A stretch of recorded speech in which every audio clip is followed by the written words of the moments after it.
Even though often regarded as two equal and viable possibilities, the high and low chronology are actually two competing methods of doing chronology. Today, we examine those methods and what resulted from that history of doing chronology.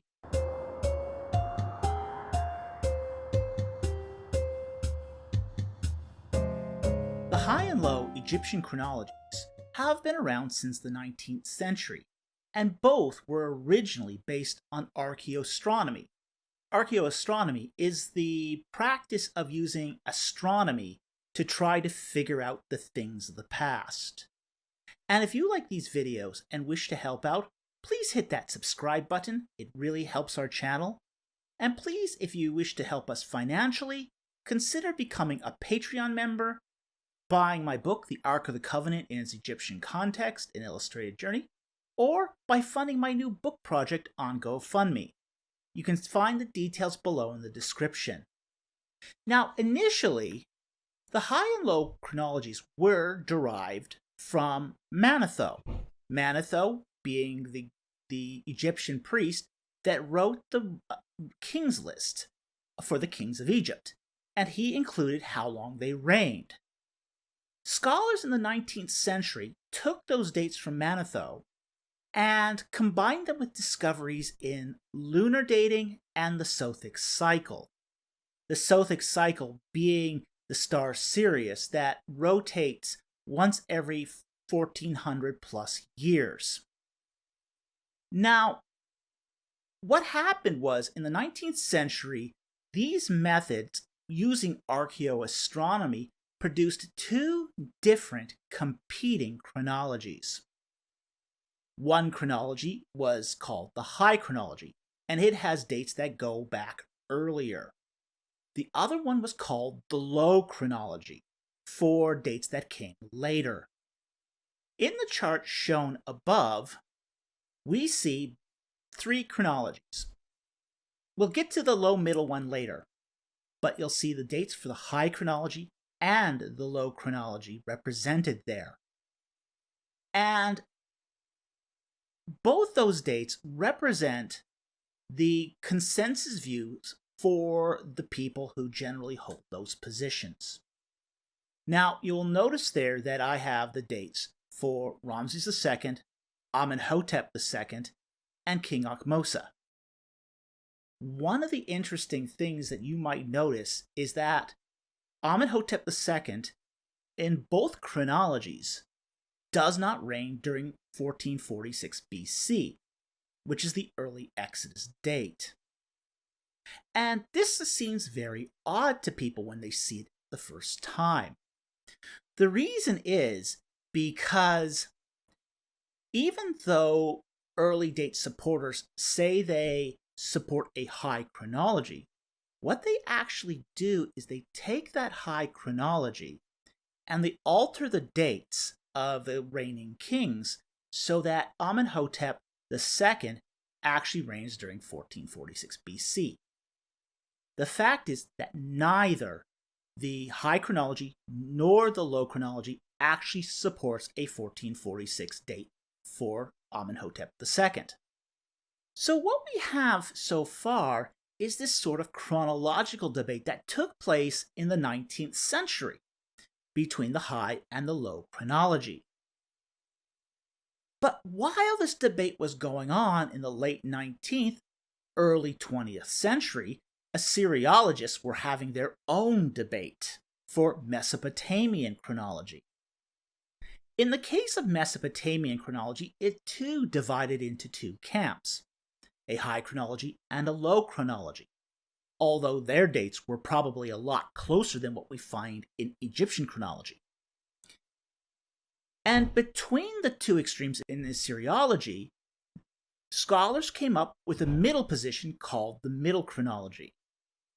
Now, the unique thing about the Assyriology debate was that both sides kind of knew that the Middle Chronology was nonsense. But they came to this consensus position so that people could publish books and publications using agreed upon chronology.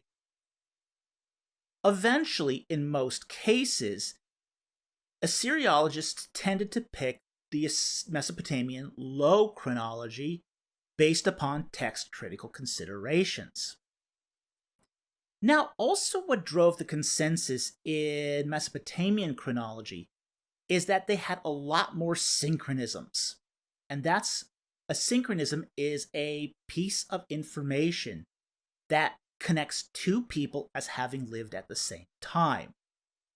So it shows that two kings of, say, competing kingdoms or two administrators were contemporary.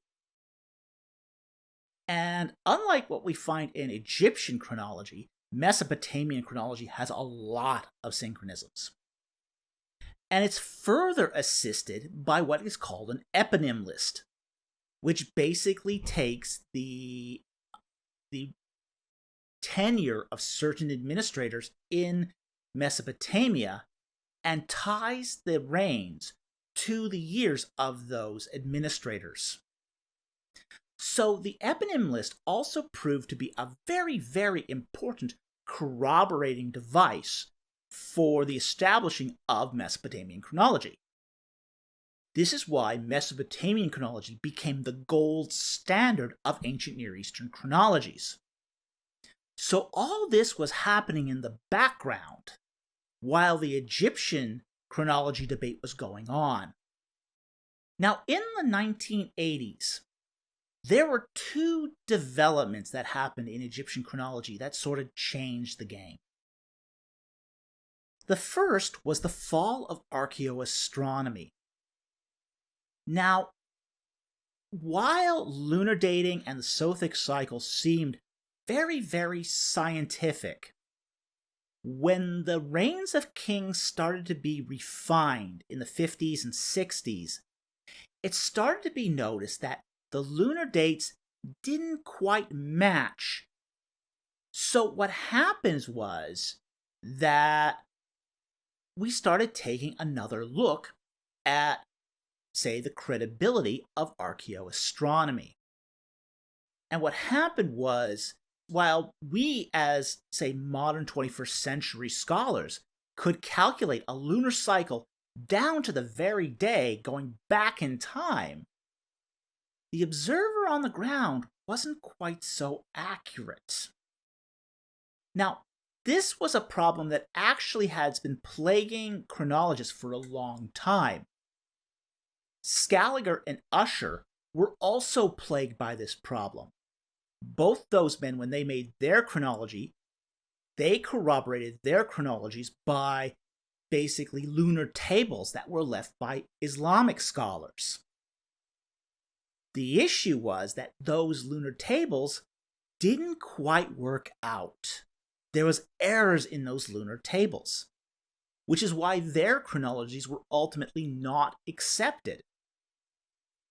So, come the 1980s, people are looking at this lunar dating for Egyptian chronology and going, are we having the same problems here? Furthermore, we don't have a good reference point for a lot of these archaeoastronomy observations. For example, we don't know exactly how the observation of Sothis at sunrise played out.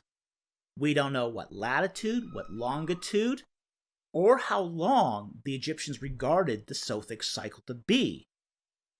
We can calculate what it should be today, but there's no guarantee that the Egyptians had the same kind of precision.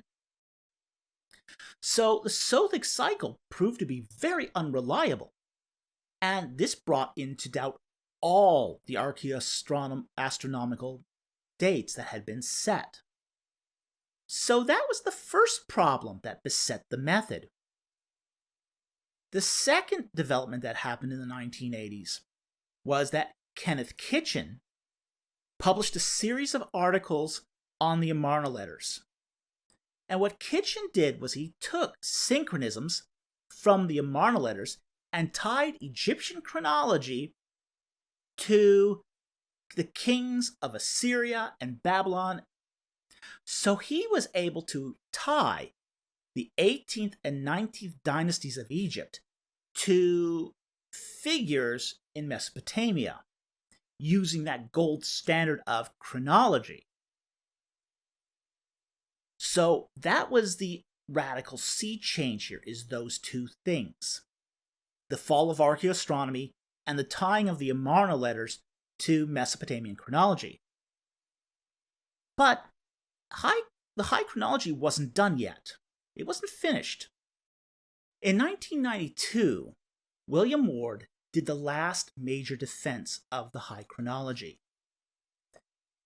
He doubled down on Archaeoastronomy. Now, he mentions the Amarna letters, but he downplays their significance. He further, in his advocacy of Archaeoastronomy, failed to really engage the plethora of objections that had accumulated over the years. This really brought to the fore the problems with the High Chronology. So in a sense, Ward's defense of the High Chronology showed its inadequacies and really drove the final nail into its coffin. So while the Low Chronology had successfully transitioned from using Archaeoastronomy to more reliable methods such as synchronisms, the High Chronology utterly failed to make that transition. The High Chronology was never able to successfully integrate the discoveries at Amarna into its chronology. And this led to its ultimate downfall and it being rejected by most scholars today. And that is because the High Chronology just doesn't fit with the data. However, that is not the end of the story. In 2006, a new study came out. Somebody had gone and calculated the wine dockets from the tomb of Horemheb. This revealed that Horemheb's reign was probably 14 to 15 years and not 21 years. Now, this didn't affect the reigns of Dynasty 18 because they were already fixed to the reigns of Mesopotamia because of the Amarna letters. But what it did do, it raised the dates for the reign of Ramses II by 7 years. This is what created what is now the Low Middle Chronology. It's really a hybrid between two different positions. A Low Chronology for the 18th dynasty, but a compromise between the Low and the High Chronology for dynasties 19. So what we see is that the Low Chronology has been able to successfully adapt to new data and new circumstances, new discoveries as they come along. Something the High Chronology was never able to do. And while there are always surprises in Egyptian chronology, there are some discoveries from which a chronology cannot recover. This was true of, for example, Petrie's ultra-extended 5,000-year Egyptian chronology, and it's likely to be true for the High Chronology. Anyway, thank you very much for watching. I hope you enjoyed this video and you learned something, and I'll see you next time on Ancient Egypt and the Bible.